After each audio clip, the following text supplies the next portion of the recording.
Mr. Chairman, um,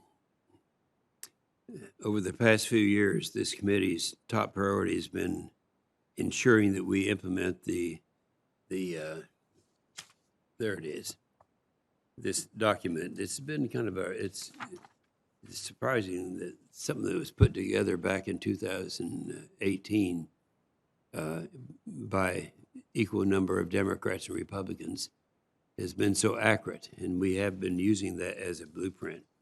And if we're serious about security of our nation, we need resources to make this NDS happen, make it a reality. The president's budget request does not meet this standard. Instead, it represents a decline in defense spending, which will have serious implications for our national security. It also means our combatant commanders will have to do more with less.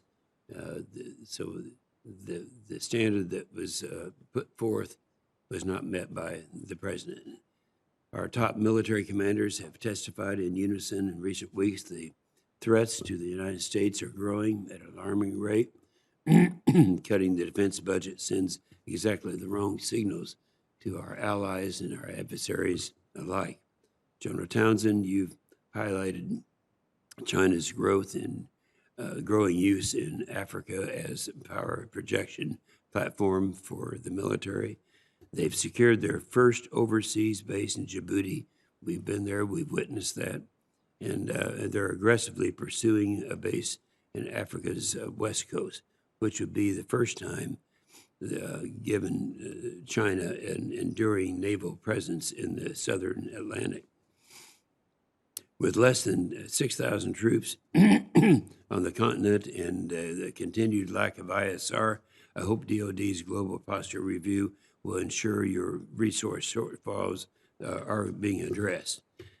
In CENTCOM, we have the opposite problem. It gets significant resources to counter al-Qaeda, ISIS, and Iranian-backed terrorists. General McKenzie, in the last year, I understand you've been able to reduce U.S. troop levels in the region, but I worry this administration's policies in your region are driven more by politics than the national security. First, in Afghanistan, the administration is, by its own admission, executing a calendar-based drawdown rather than a condition-based one. We know this is true, and we've talked about this for quite a period of time. General McKenzie, you recently stated that the Taliban still has to take action to meet the conditions for U.S. troop withdrawal of the February 2020 agreement. And the arbitrary September the 11th deadline for troop drawdown risks a power vacuum that terrorists will dominate and use to threaten our homeland again. I want to add here that I'm extremely disappointed that General Miller has not yet scheduled to testify publicly before this committee, and I hope that you'll work to fix that, General McKenzie.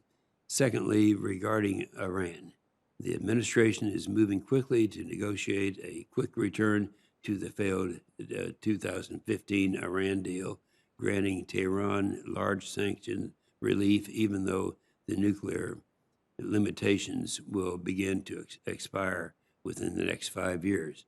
As we saw during the Obama administration, Iran will use sanctions relief to fund terrorist groups, including the ones currently targeting the men and women in uniform that you command.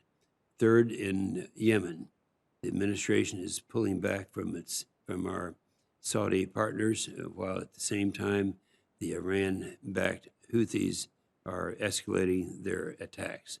We should not expect the Saudis to tolerate a perpetual Houthi ballistic missile and armed drone threat on our border. We wouldn't tolerate one on our border. So the United States arms sales restrictions could very well lead to the Saudis to seek support from our peer competitors.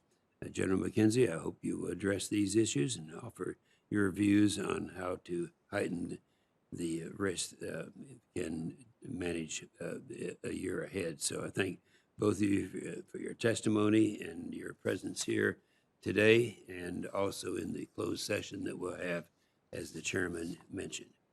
Thank you, Mr. Chairman.